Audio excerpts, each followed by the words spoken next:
சிவாய நம சிவாய நம சிவாய நம அப்படின்னு நம்ம சொல்கிறோம்.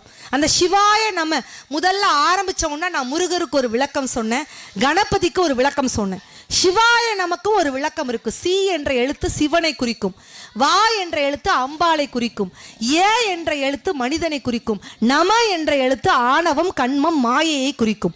அப்ப ஆணவம் கண்மம் மாயையிலிருந்து விடுபடணும் என்று சொன்னால் மனிதனாகிய நாம் சோபனையும் அம்பாளையும் இறுக பற்றி கொள்ள வேண்டும்.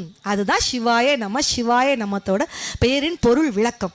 அதே போல நம சிவாய நம்ம சொல்றோம். நம சிவாயனா நம என்ற எழுத்து பெயரை குறிக்கும். நம அப்படின்னா சிவாயனா மங்களம், மங்களமான பெயரை கொண்டவரே.